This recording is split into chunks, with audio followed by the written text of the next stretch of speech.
গত 12 ফেব্রুয়ারি আগামী 1 বছরের জন্য জাতীয় দলের কেন্দ্রীয় চুক্তির তালিকা প্রকাশ করেছে বাংলাদেশ ক্রিকেট বোর্ড, যেখানে 3 ফরম্যাট মিলিয়ে জায়গা পেয়েছে মোট 21 জন ক্রিকেটার।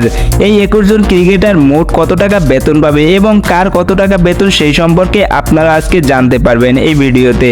কেন্দ্রীয় চুক্তিতে থাকা ক্রিকেটারদের মধ্যে 3 ফরম্যাটই জায়গা পেয়েছে মোট 5 জন ক্রিকেটার।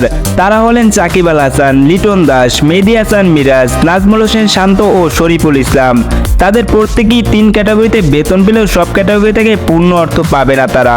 একজন ক্রিকেটার সর্বোচ্চ প্রথম ক্যাটাগরি থেকে শতভাগ, দ্বিতীয় ক্যাটাগরি থেকে 50% ও তৃতীয় ক্যাটাগরি থেকে 40% টাকা পাবেন। শান্ত এ প্লাস ক্যাটাগরিতে থাকায় টেস্ট থেকে পাবেন 4.5 লাখ, ওয়ানডে থেকে পাবেন 2 লাখ ও টি-20 থেকে পাবে 1,40,000। পাশাপাশি 3 ফরম্যাটের নেতৃত্বের জন্য আরও পাবেন 1,20,000। সব মিলিয়ে শান্তর মাসিক বেতনের পরিমাণ 9,10,000 টাকা। শান্তর পর সবচেয়ে বেশি বেতন পাবেন সাকিব আল হাসান, তার মাসিক বেতনের পরিমাণ 7,90,000 টাকা। তাছাড়া 5 লাখের বেশি বেতন পাবে আরও 5 ক্রিকেটার, তারা হলেন মুশফিকুর রহিম, লিটন দাস, তাসকিন আহমেদ, মেহেদী হাসান মিরাজ এবং শরীফুল ইসলাম। এবার চলুন দেখে আসি পর্যায়ক্রমে কেন্দ্রীয় চুক্তিতে থাকা ক্রিকেটারদের বেতনের পরিমাণ।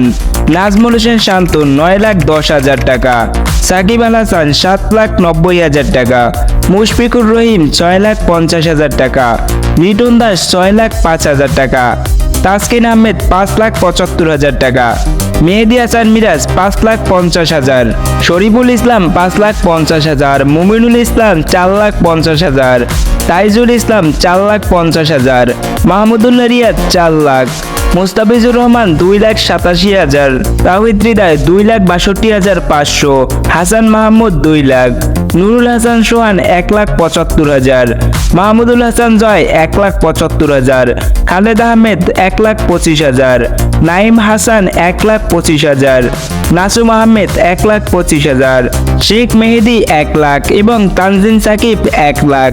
প্রতিদিনের সকল প্রকার খেলাধুলার আপডেট পেতে অবশ্যই চ্যানেলটিকে সাবস্ক্রাইব করে পাশে থাকা বেল আইকনটি বাজিয়ে রাখুন, যাতে খুব সহজেই খেলার আপডেট পেতে পারেন।